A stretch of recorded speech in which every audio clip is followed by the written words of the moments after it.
Hello guys, and welcome back to Strategic Command World War II World at War with our Axis playthrough. In the last episode, we handled much of the important fronts here in February 13th, 1942, dealing with the fallout of a terrible start to the Russian winter. Looks like I missed reinforcing this garrison, so we're going to do that. Thankfully, garrisons are really cheap to reinforce. That's good, because with the winter, I mean shit, that garrison could have died, like, completely if I hadn't reinforced it. So, yeah, hopefully I didn't miss anything else, because I got like 3 MPPs left. I think we're good, though. I think that was just like a weird one-off.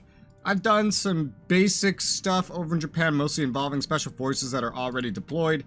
Finally taking Guam, among other things. I'm going to do a little less in the way of bombing this turn, so this tactical bomber is just going to take the opportunity to reinforce. It doesn't need to do anything. It has not even a full XP point. It's under strength, so these two are still elite, so I think I'll probably do something with them, and I believe I can take Chungking this turn. I believe it's possible. We have a very good army right next door. Even without elite reinforcements, it's still very experienced, and that's huge for combat roles, the bonuses. So I'm thinking of just focusing all the air power right here to ensure that we drive through this with as little resistance as possible, because if we can take Chungking, we can at least clear it out. Take it, maybe not, I don't know. But we can at least clear it out, so anyone moving in theoretically might not have any fortifications at all. Bombing would just make it easier no matter what. So let's try some bombing. We have the elite fighter guarding our medium bombers going in. They, of course, have their flying tiger fighters, I believe. 2 damage dealt to that, none to any of my stuff. We've lowered readiness and morale. Morale here is down to 5%. Let's try and get some actual damage in with a real tactical bombing now. 1 damage dealt, no damage taken. Nice and simple. Readiness morale even lower. Okay. Well, let's see. We got the best odds with the 13th Army. Let's go ahead and attack with that.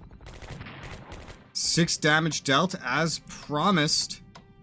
And either one of these could really finish this off here. I'll use the 3rd Army, attack from across the river. And there you go. Enemy army on Chungking's wiped out. Unfortunately, though, yeah, the zones of control around Chungking stop me from just stepping in.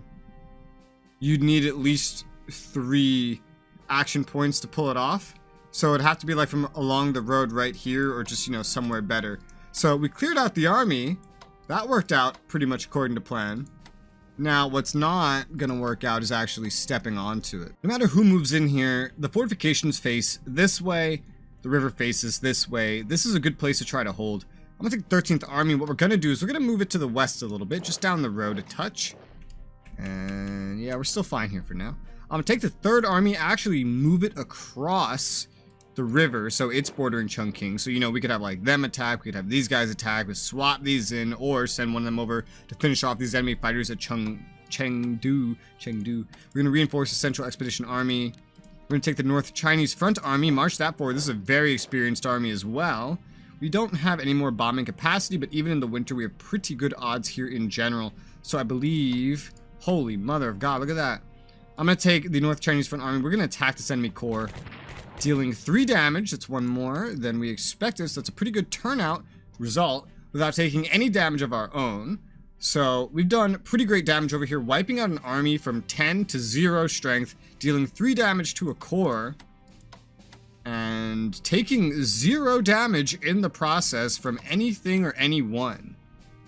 Chungking is on the verge of dying. It hasn't fallen yet, unfortunately. I just can't step on it right now. It's sad, but they don't have enough here to hold this very long. They have 2 more armies that they could try to move in, and 2 corps, and then that's all they have anywhere near here. The armies are the only thing that are going to stop me, because those have zones of control. That will literally physically stop my movement. The corps can't do that. If they move another army in here next turn, honestly, I could probably make pretty good work of it with the bombers and all of this firepower I have surrounding Chungking now. Meanwhile, we can get pretty good kills here, so I guess I will. I usually wouldn't, but I mean, shit, dude. Alright, 3 kills instead of 4. Still, that's pretty good. Just free kills on the Chinese. They have to reinforce that. That's money they have to spend. I'll take it. The 6th Army on the front by the Communists is going to attack the Peng HQ. I could have reinforced it, but an opportunity to wipe out an HQ is not an opportunity I can just let go. Movement here is going to be hard. Xi'an is providing so much supply that having this guy back at Chengchao actually has no purpose whatsoever. So, there's a fun thing of movement, however. There's a fun thing of movement because I want to do some reinforcing, but I don't really have that capability right now. It's really unfortunate. But it's fine, it's functional. We'll be okay. I'm gonna move the 6th army up towards Yunnan. Holy mother of God, that's a scary fucking army. 8th route army, wow. Move the 11th forward. We're not going to do any reinforcing. We're just gonna move it forward. It's not really going on the offensive or anything. 37th army can only get as far as Xi'an, so I moved it into Xi'an. The HQ is gonna start making its way down the road, which is going to be a process, especially here in the snow. A 2-turn process by the looks of it. So it's gonna start going that way. Partisans here are all taken care of. Don't need to worry about that. We don't want anything trying to incur down towards the Suzuki HQ, so we're going to attack with the 2nd Kwantung Army. 2 damage dealt. 1 taken. That's not a very good result. I'll move the 17th Army forward a little bit, I think, into the mountains here. Attack again.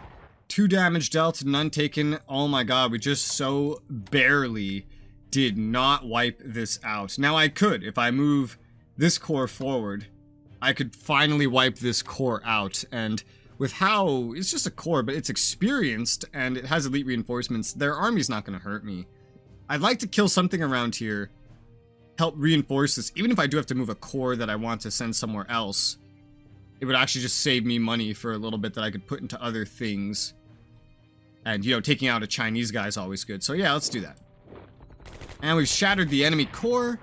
And like that, we have kind of cleared out a little bit of a path here, which is nice. We'll move that corps back eventually, but 2 armies here. I think I had seen that these guys had moved, but they haven't. It was just some weird fog of war stuff, I guess, during the turn resolution last episode. Oh wow, we can move forward even more now if we wanted to, and the supply would allow us to do that. Okay, yeah, sure. 2nd Kwantung, go forward. We would reinforce it if we need to. We just want to maintain some kind of front up here. I don't really know if we're going to push over here, but something has to be positioned to hold over here. Taking Yan'an is important, and taking... well, I guess it's Lanchao over here that's really important, because when Chongqing falls, this becomes the next capital. And then theoretically, we would kind of shift, because this front would have to merge with this front, and then this non-existent front. So a lot of things would probably go up here, kind of help expand and turn this into a pushing front. And then some stuff would be able to go elsewhere, such as maybe down by Rangoon, etc., etc. Kunming, because we have 1, 2, 3, 4, 5 armies over here. We have 4 right here in the direct vicinity and a paratrooper. Well, 2 armies could go north, 2 could go down here. The paratrooper could maybe assist over here. This side would gain 2 more armies, 1, 2, 3, 4, 5. They'll have 7. We can maybe just put 3 up there for 8. Because taking Kunming shouldn't necessarily need that amount of troops. Actually, we have 2 armies right here as well. So 1, 2, and then 3, 4. Oh my god, we would have so many armies up here. We could easily move 2 armies and the paratrooper down here elsewhere. It would 100% just work like that. We'd be able to then maintain a much better front elsewhere the moment Chongqing is actually done. We need to leave enough stuff around here to kind of push separately. It can support this front more than try to maneuver around to join to widen it a little bit. So, maybe moving just all 4 of these up and then redirecting these ones specifically might be the smartest thing, or sending 3 of them and the paratrooper and then sending, I don't know. We'll figure that out when we get to it. I'm just kind of like thinking, because we're going to close basically an entire front, and that's huge. When Chongqing falls, also Lanchao becomes the next capital. And then, oh my god, Urumqi. They're probably going to fight me to all the way back there, those fucking bitches. I'll step the 11th garrison forward onto this mine right now. It's going to cover one of the partisan points it's supposed to be covering. The other one's going to be where Chongqing is, probably. Doesn't need to cover that one, it just can. There's a lot of things around here we're gonna need garrisons for. Apparently my maritime bombers had another strike on them that I didn't know they had. What did I strike the last episode? This right here? Let's do it again. Dives from attack. Well, that means it's not going to be raiding this turn, so that's nice. Due to how Fu Chao is a little more important than Amoy, I'm actually going to move this garrison here, the 7th, and the 9th is going to move north, so that the 9th is taking care of Amoy, and up here in Fu Chao is taking care of itself, but we have a more direct defender on Fu Chao, because it seems to be a slightly more important location. I don't know, it says secondary supply. Does that actually mean anything? I'm really unsure, because this has the same amount of supply as this.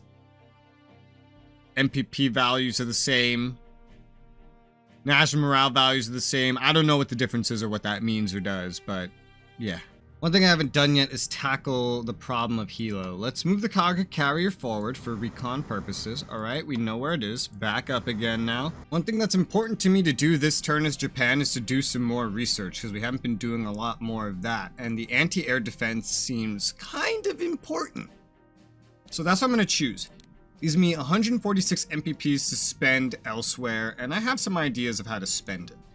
The first idea would be to take these guys, prepare them to be the ones to take Hilo.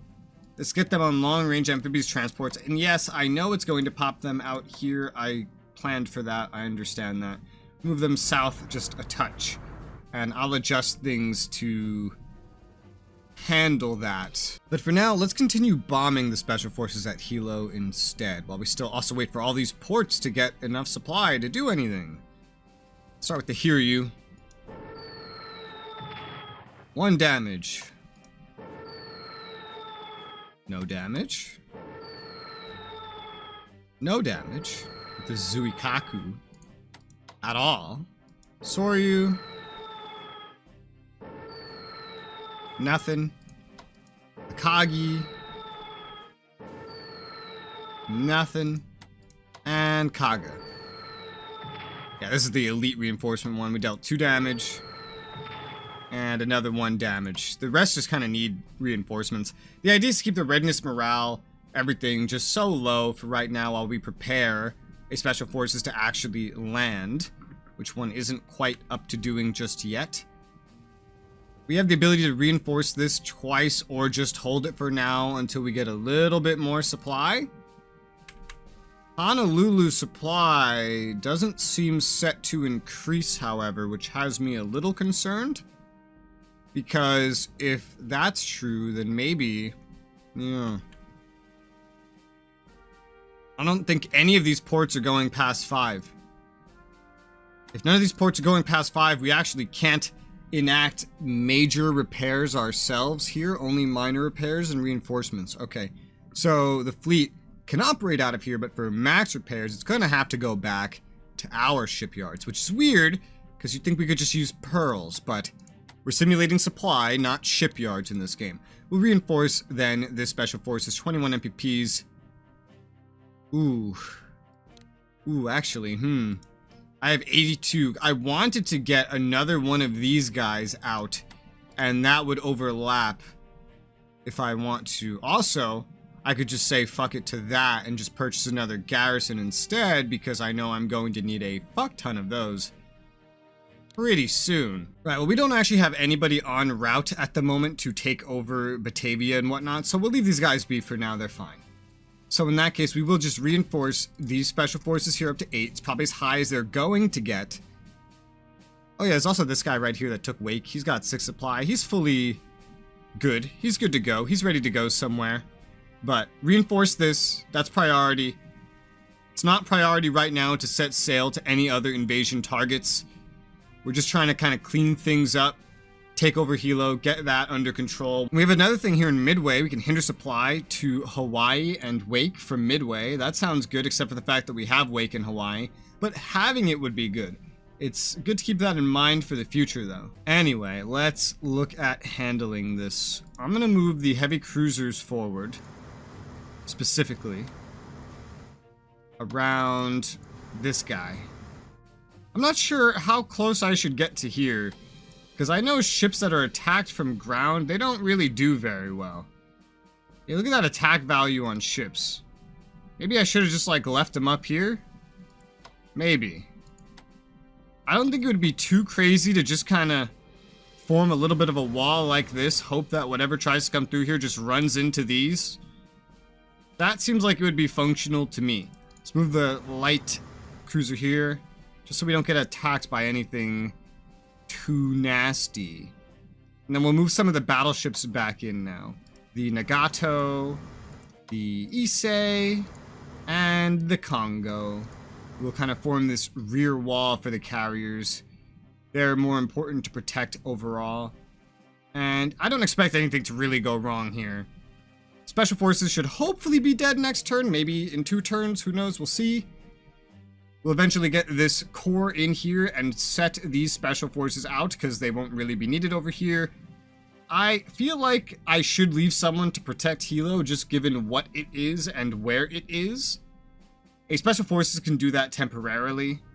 Whichever one, just, you know, the one that lands here can do that temporarily while we continue to ship things around. With my remaining MPPs, we're going to go into Japan and we're going to purchase another garrison because, again, we're going to need a lot of these to keep everybody else free. Garrisons for China, and then frees up the armies to push forward, frees up the corps to defend the Pacific, that kind of thing. 17th garrison, 47 MPPs to purchase. Let's go ahead and get that. 14 MPPs remaining. That limits a little bit what we can do. There's a couple of things I want to do, but we can't necessarily afford to do them. Though with what I believe is everything important taken care of, we are now going to proceed into the next turn, and... oh, poor Germany. That's all I have to say. Let's go! US morale suffers from loss of Guam. Hell yeah. Japan celebrates capture of Guam. Hell yeah. The Indomitable Carrier deploys for service. Wow, we keep sinking those things left and right. Truant Sub deploys for service. This is all by India. This is all by India. I remember this because this has to do with the start of war with Japan. Malta hinder supply. Raiders disrupt Manchukuo, Japan, Brunei, Japan. Yeah, we knew about the Manchukuo one. Japanese sub shells the Californian coast. What? Oh, I guess that's just like a random event. That happened in my ally playthrough. I thought they had a sub near me. No, it's just a random event, I guess. And tech. Italy got production tech level 1. That's good. That's good for production. ASW for Japan, finally. That will help, especially now that we're dealing with subs. And looks like we also got production tech. That would have been helpful this past turn. Germany's going to have tons of MPPs. It's going to need it. Italy has a pretty... or Japan has a pretty decent amount. After everything, even while losing stuff from Manchukuo. Still is a pretty decent amount for what's to come. 300 plus. It's nice to have those numbers again. And that still, I think, is without the DEI. And they moved the northern... I knew they would move that one. Because the other one's bordering one of my units. They wouldn't give that up. Okay. Is that an American destroyer? Pushing one of my subs back. No damage dealt on either side. Cavalry fleeing after taking a little bit of damage. Paratroopers fleeing. Another Chinese corps has showed up. Probably been deployed there or something. I don't know. Corps are easy to kill though. Some movement around this northern front. No pushing, but something just filled in a gap there. British reinforcement everywhere. Chinese reinforcement everywhere. No offensive moving yet. Which is, you know, smart during the winter. Oh. I wonder... oh my god, you're actually upgrading that over there? What the fuck? It's funny because we control that town. We just don't control the port, I guess. And I don't really understand that.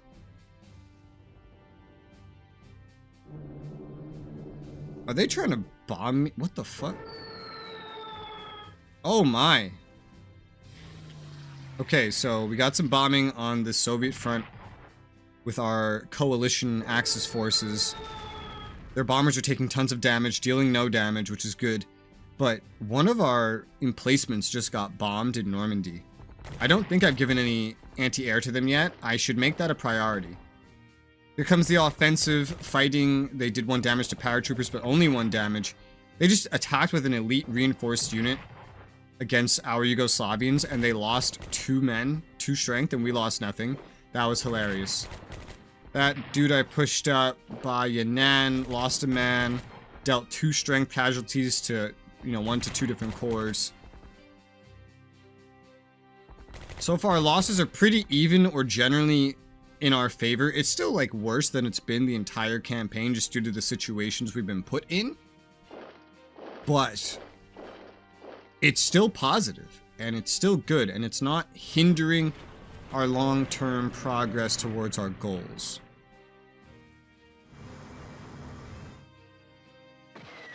Another British sub has shown up to the US-UK line, chased away one of our subs.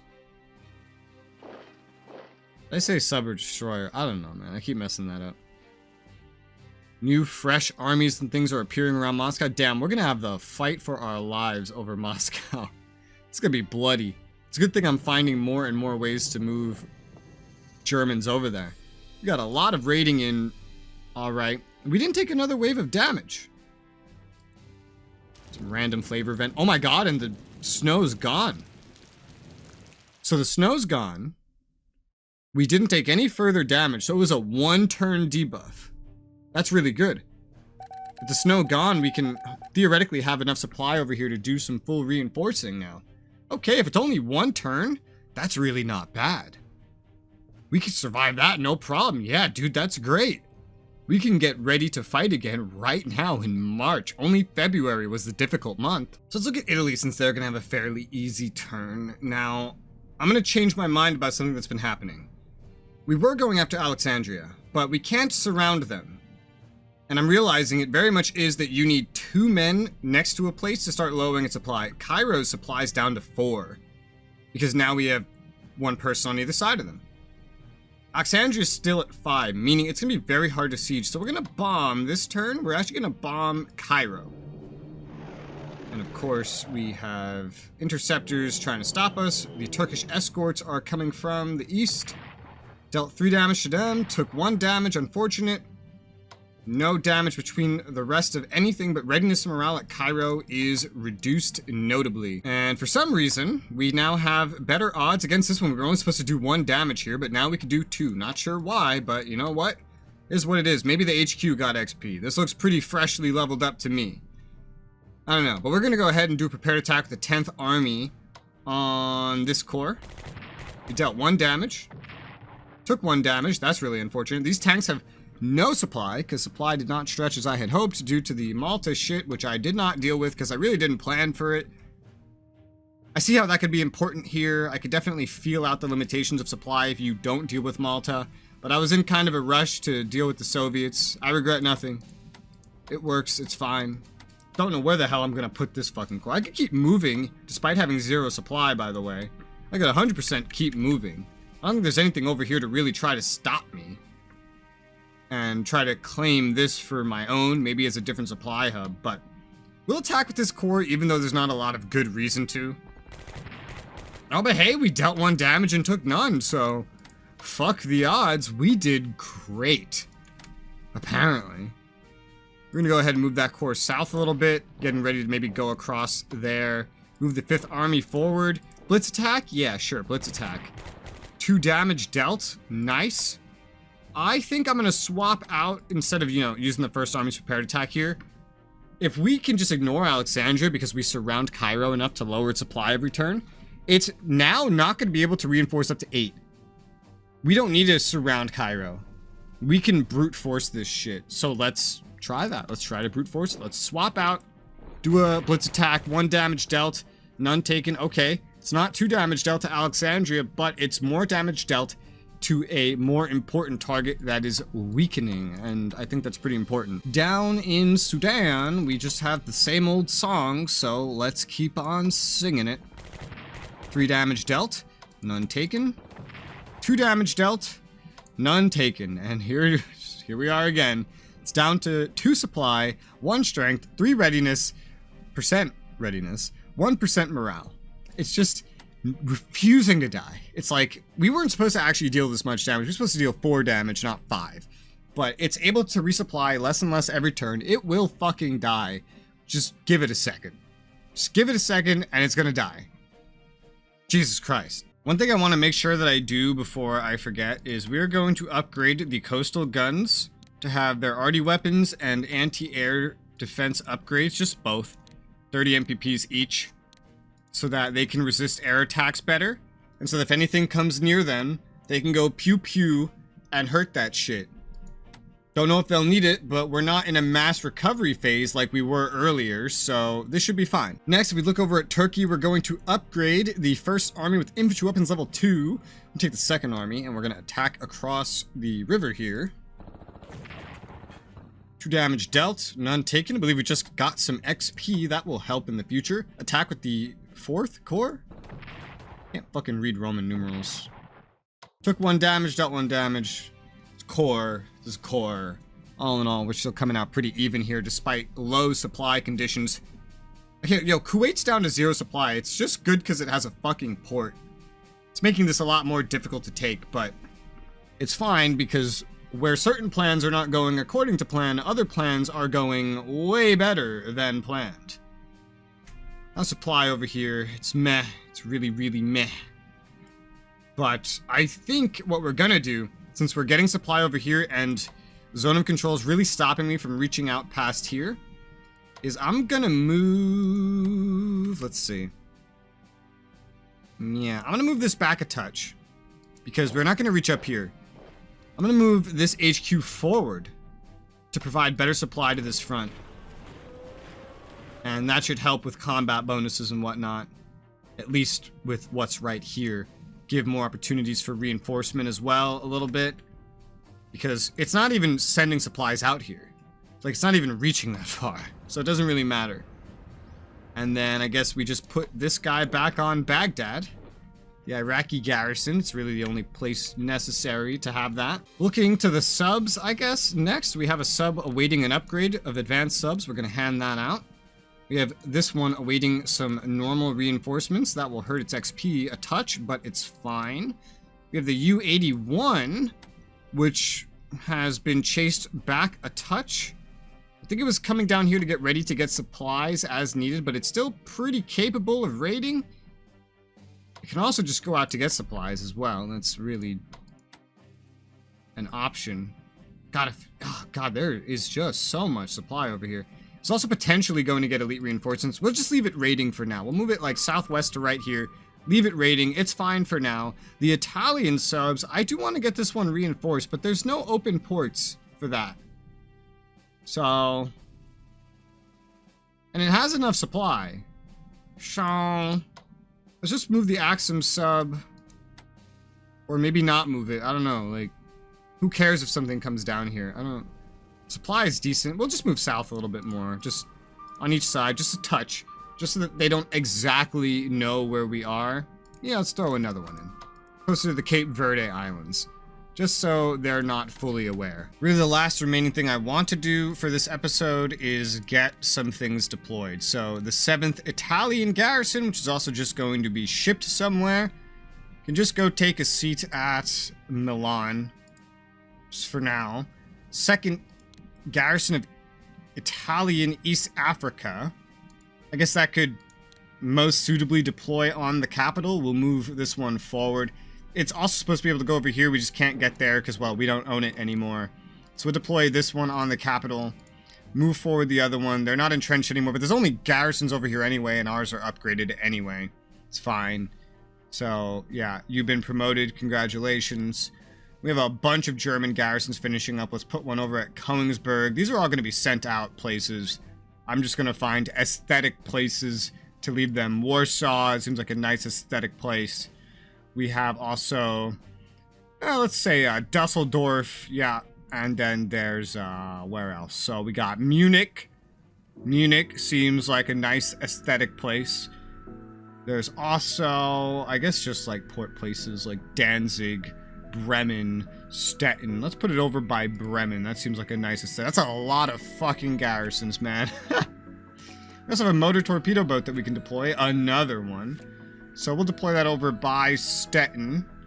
We've done a lot of naval upgrading recently, but these things are just deploying without their ASW because we didn't have that at the time. Either way, I think that's a nice, good, full episode, so I hope you guys are enjoying how this is going. It's March now, and we're going to be able to do some good permanent recovery on the front with the Soviets, getting ready for what will be the big push. The big push. Yes, just that one, not a named one, no, the big push. So, yep, thank you guys very much for watching, and I'll see you on the next one.